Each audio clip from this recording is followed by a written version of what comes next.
بسم اللہ الرحمن الرحیم۔ السلام علیکم، کیسے ہیں ویورز؟ امید ہے سب خیریت سے ہوں گے۔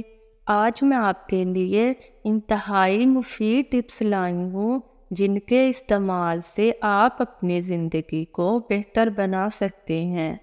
اگر بینائی کمزور ہو جائے تو 4 بادام 1 چٹکی سونف سوتے وقت روز کھانے سے نظر تیز ہو جاتی ہے۔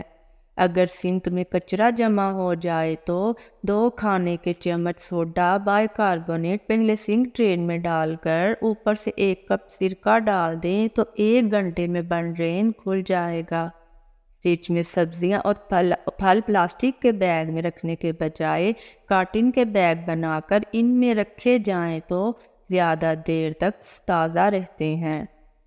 کالی مرچ اور کلونجی کو پیس کر پاؤڈر بنا لیں۔ اب 1 عدد گلاس تازہ یا نیم گرم پانی لیں اور اس میں آدھا چمچ کلونجی اور کالی مرچ پیس کر ڈال کر اس میں شہد اور 1 لیموں کا رس ملا کر روزانہ نہار منہ پئیں۔ آپ کا وزن کم ہونا شروع ہو جائے گا۔ سوئچ بورڈ کو چمکانے کے لیے نیل پالش ریموور کو کسی بھی کپڑے یا روئی پر لگا کر صاف کریں تو وہ چمک اٹھے گا۔ کچن میں کام کرتے وقت روٹی کے رومالوں میں چکنائی لگ جاتی ہے۔ چکنائی نکالنے کے لیے سادہ اور آسان حل یہ ہے کہ لائف بوائے کاربولک صابن سے 2 مرتبہ دھو لیں، چکنائی غائب ہو جائے گی۔ آزمائش شرط ہے۔ غسل خانہ میں زنگ کے داغ پڑ جاتے ہیں، کپڑے کو سرکہ میں ڈبو کر فرش یا بیسن میں خوب رگڑیں، داغ دور ہو جائیں گے۔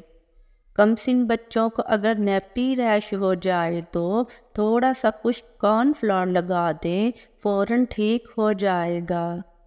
لیموں کا رس نکال کر برف کے خانے میں جما دیں، جب ضرورت پڑے تو نکال کر استعمال کریں۔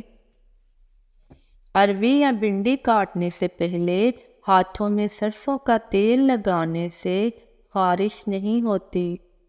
ڈبل روٹی کا 1 ٹکڑا لے کر آئل پینٹنگ کے اوپر پھیریں، بالکل صاف اور نئی ہو جائے گی۔ مرچوں کی جلن ہاتھوں سے ختم کرنے کے لیے نیل یا چینی ملے پانی میں ڈھار ڈبوئیں۔ اگر کپڑے کو نیل دینا ہو تو نیم گرم پانی میں نیل کے ساتھ تھوڑا سا نمک یا کاسٹک سوڈا ملا لیں، کپڑے پر نیل کے دھبے نہیں پڑیں گے۔ ہچکی بند کرنے کے لیے 1 لونگ پانی کے ساتھ کھا لیں۔ چمڑے کے سینڈل میلے ہو جائیں تو تار پین کے تیل سے بالکل صاف ہو جائیں گے۔